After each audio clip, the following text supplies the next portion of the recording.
And welcome to the Huddle, NFL Draft Edition style, as you'd say. I'm Jason Barr, joined by Pat Parris. It's a special edition of the Huddle. That's what we're trying to say, Pat. Good afternoon. Very special edition, Jason. I'm not saying that the nerves are setting in, but the excitement level is definitely rising with every hour we get closer to 5 o'clock. Imagine how the players are feeling. Yes. We'll start with our Huddle poll question. It involves Arizona wide receiver Teteroa McMillan. Where do you think he's going to get drafted? Top 10? Panthers at 8, maybe, or the Saints? Would he fall to the top 15? I think the Cowboys were at 12th. What about the Broncos? I don't know. The Broncos are eyeing a wide receiver. I think they're going best available player, but maybe they goes top 20. I've seen him there with the Broncos. Or does he go late first round? We've seen Packers. We've seen Washington. And ABC, D, or ABC or D. You can vote on X or on our website. Pat, I went top 15 Cowboys. I think it'd be a great addition to that team. I think Jerry Jones would love him on that team. But I don't know. You know, we're hearing a lot of chatter about Teteroa McMillan recently, and not all of it's very good, and I'm kind of surprised. Yeah, I am too. I also went 15. I think I was trying to be more conservative. But you know, you say not all of it's good, but now I'm sitting here just scrolling through X and looking at other platforms, and all of a sudden I'm seeing Jacksonville at number 5 now. All of a sudden, and not saying that's going to happen. I'm just saying you get both ends of it, right? You get, he's not going to go till the Broncos maybe at 20 or late in the first round, or you get 5, 7, 8, whatever, you know, you're starting to see. So it's all over the map right now. It's almost like the long knives are out for him a little bit. I mean, you know, here's a guy who was terrific and really a class act. And we hear things like, you know, his body language wasn't perfect. Good Lord, he's on a 4-8 team that can't get him the ball. What do you want to be, all smiles? I don't want to see that. And then the other thing was something about him watching video and some clip that came in. He was prepared for games. But the most nasty of what I'm seeing was a tweet or a post or a comment by Todd McShay. You know, first off, these guys called him Tet. That's not even his name, right? No, if you nobody's ever called him that. That's the first clue that you've never seen this guy play. Yeah. Okay. It's not his name. No. You trying to rename him? It's not his name. And, you know, you and I talked about this briefly in the newsroom early this afternoon. And you said, well, Todd McShay, where does he live, on the East Coast? Yeah. And I, you know, I hate to be the guy sitting here, you know, basically on the West Coast saying, East Coast bias. No, it's fair. I'm from the East Coast. I'm going to admit it, Pat. We're not watching these games at 11 o'clock at night after we watch football all Saturday long. We complain because they didn't kick off till 8 o'clock at night, 8:30 at night here in Tucson. Well, that's 11 or 11:30 at night on the East Coast, and there's no way that Todd McShay was watching this guy play. There's just no way he saw him play. And I don't know why, you know, maybe it's not only the East Coast bias, it's the SEC bias. So the SEC bias says that Teteroa McMillan is not in the, you know, the best conference in America, so he certainly can't be one of the best players in America. But I got news for him. He's one of the best players in America, and any team that gets him is going to be glad that they got him. So this stuff that's being thrown out there about him being lazy and only performing when the scouts are around, that's not true. You and I both know that. And Todd McShay, he's going to run with it because that's what that kind of guy does. And T-Mac, we don't call him T-Mac. Yeah. That's his name. Pat, I think we have the sound of McShay. Let's listen. Let's listen. Okay. I don't trust, and I have reports, and I know that Jed Fish had as one scout said, when he was great, when Jed Fish had his foot on his throat. Don't take that the wrong way. Like, obviously, it means like someone who is monitoring and making sure that pushing him, driving him. Correct. When Jed Fish left town, there was a new sheriff in town, and it was Tet. Yep. Tet didn't like to work out and practice hard unless a scout was in attendance. Showed up on the routes. Okay. Quitting on balls over the middle field. Didn't think he showed attention to detail. I get offended personally for Drake London when people say, he's the next Drake London. Yeah, no, he's the same size. He makes the same acrobatic catches. Drake was a dog. All right. All right.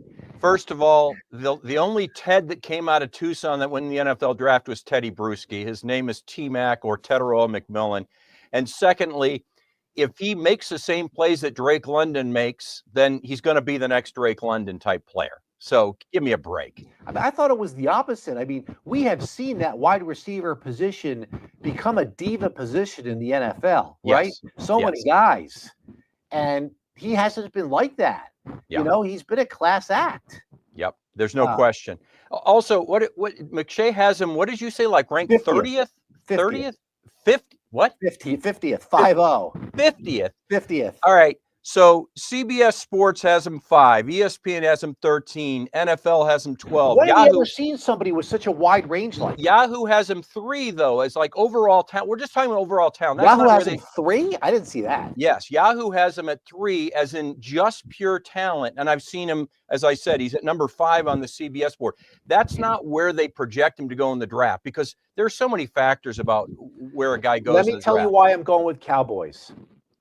Yes. Jerry Jones will, and this is not a great example, but you'll see what I mean. Jerry Jones will never forget passing on Randy Moss. Yeah. Because what, he smoked a joint or something, or he got somebody pregnant when he was a teenager, okay? Or he had that incident in school or whatever. He had some baggage. I mean, much more what we're talking about with T-Mac. T-Mac has no baggage. And everybody passed on Randy Moss. He goes late in the first round to the Vikings, and Randy Moss in the famous Thanksgiving Day stuck it to him. Not a great example in the sense that I don't want to compare T-Mac to Randy Moss here, okay? Because as much as we like T-Mac, nobody's at that level. Yeah. But I think that it won't bother Jerry Jones the way it might bother somebody else. And I think that he would see himself getting a steal there in the first round because he went too far down. There's a couple of things that stick out to me with T-Mac and why he is so beloved here in Tucson, not only for his ability on the field, but a couple of things really stand out. And that's how he and Noah Fafita handled themselves a year ago.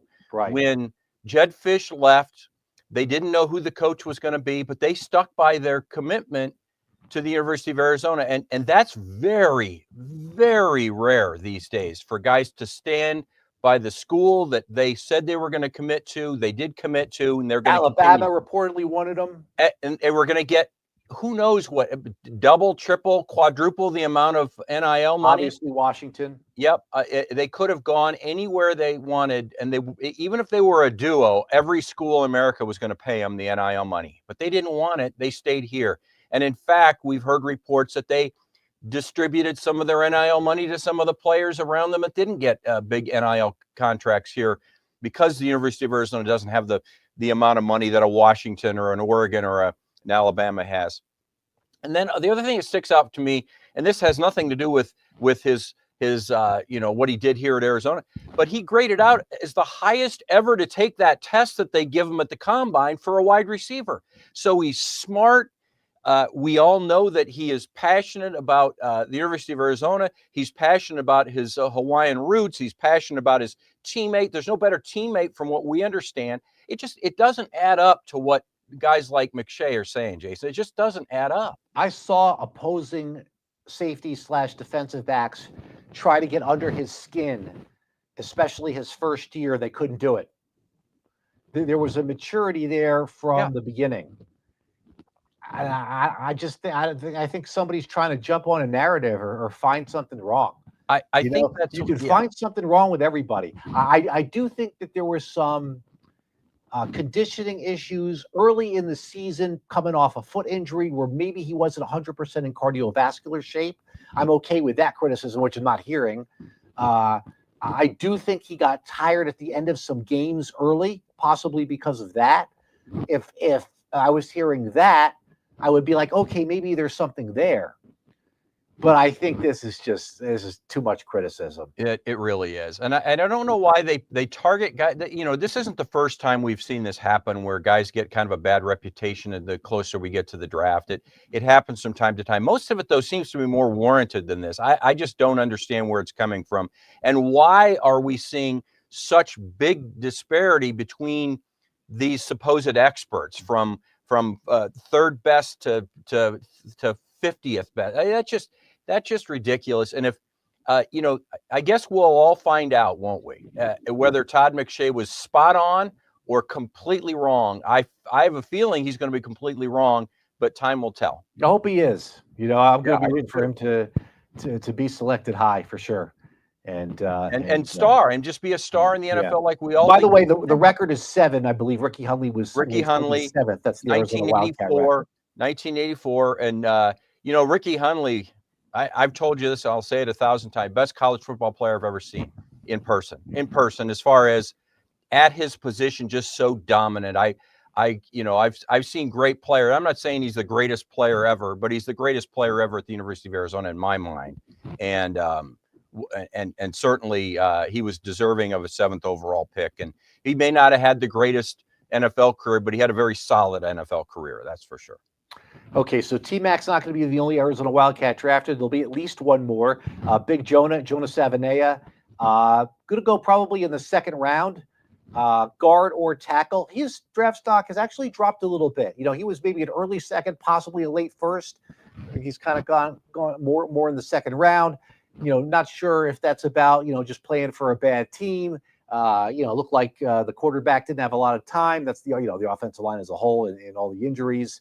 Maybe he's not exactly sure what position he's going to play. But it looks like Jonah Savanea is going to go in the 2nd round as an offensive lineman from Arizona. Well, and part of what goes on, Jason, I think, is just when the draft experts and same thing with the NFL's, each team's own, draft board.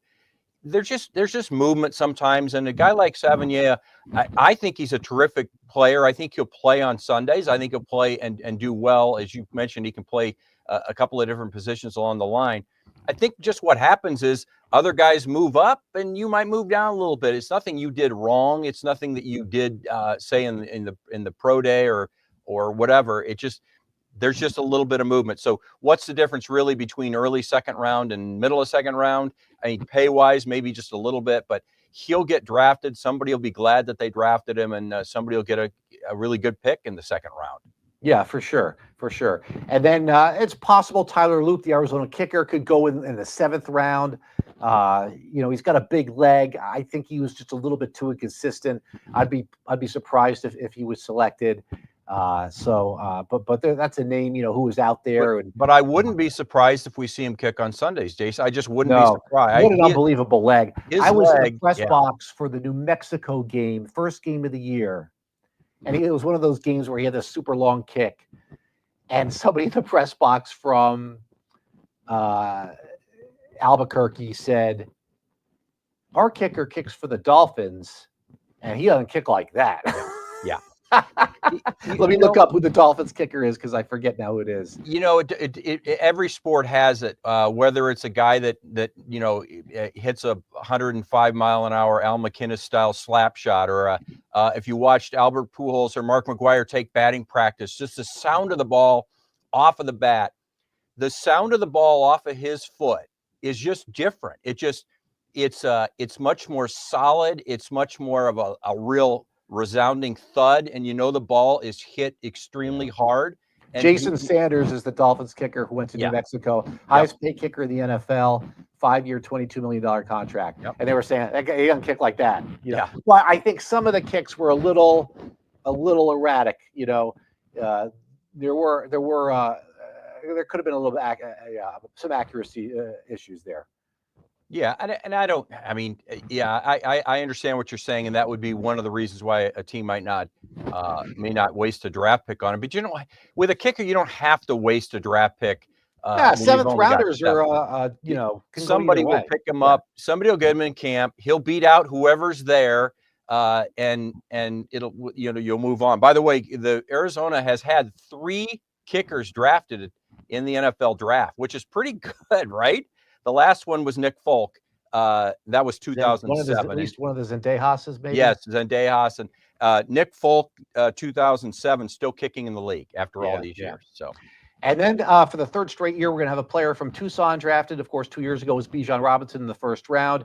Last year was Jordan Morgan in the first round, and this year Lathan Ransom, probably third or fourth round safety from South Point High School, and won a national championship at Ohio State.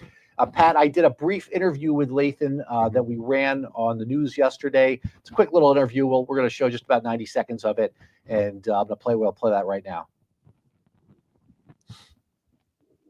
Or ask my agents. I'm really just, I don't want to be mad if it doesn't go that way, or be surprised if it goes different. I'm just excited for whatever God has in store for me. You've had an eventful collegiate career and injury, and winning a college football championship and NCAA championship with Ohio State. How would you summarize your collegiate career?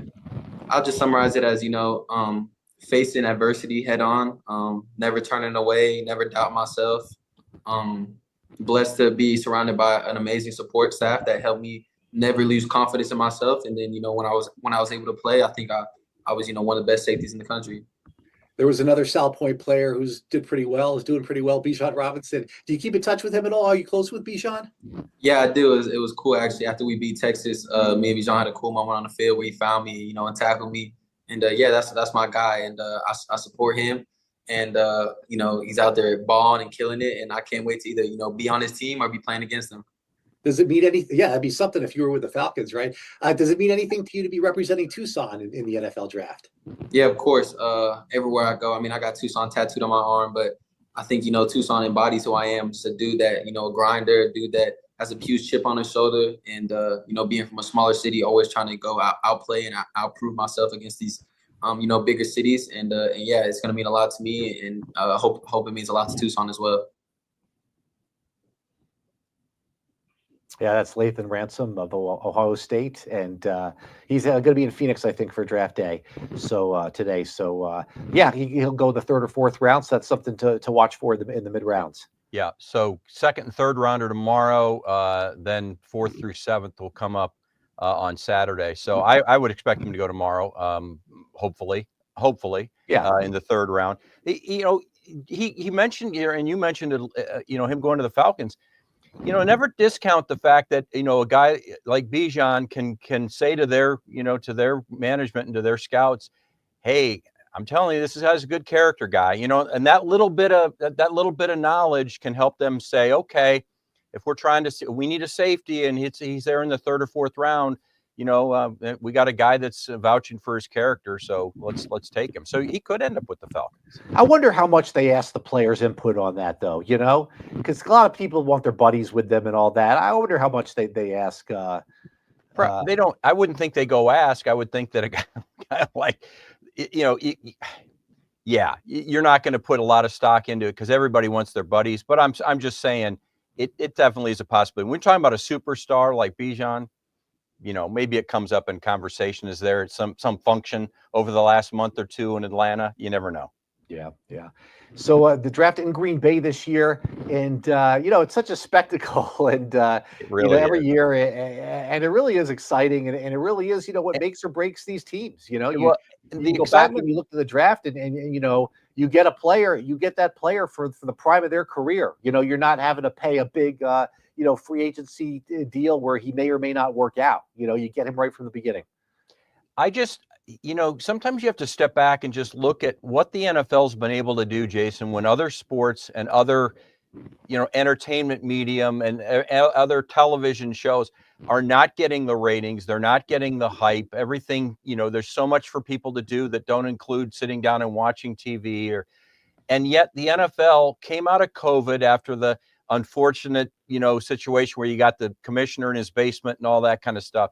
They come out with this taking it to each city and making it into this giant festival of an NFL draft. It's must-see TV now, right? It becomes, we got to watch the first night of the draft because, they've been in, you name all the places they've been to Nashville. They've been, now they're going to be in Green Bay. And it becomes this event that if you're anywhere near there, you're going to want to go to. And if you're not, you're going to want to turn on the TV just to see the rowdiness of the crowd. And how it can shape a franchise, That's right. You look back at the famous drafts, and I think maybe, 1983 might come to mind with all the quarterbacks. Obviously, they did the documentary, but it'll be interesting. I'm a Giants fan, and I really wasn't sure what they were doing with their quarterback situation with bringing in Jameis Winston and Russell Wilson.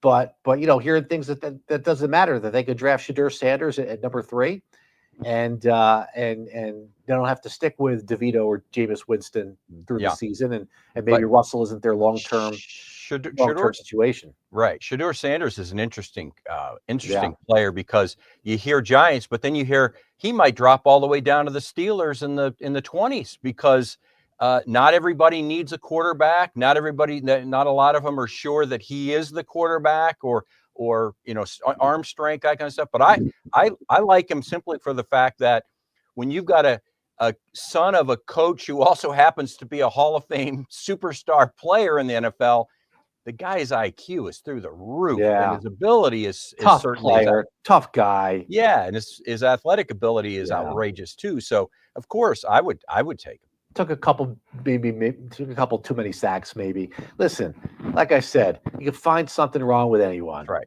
Okay. That's right. Big picture, is this guy going to be a heck of an NFL player or not? And that's what you got to figure out here. Well, the one thing you and I think can both agree on is Travis Hunter is a generational player. Yeah. That is going to be an impact player for more than a decade. Yeah. Most impressive play from him last year was the interception in the end zone, I think, in overtime to help save a game. Just a total game-saving play.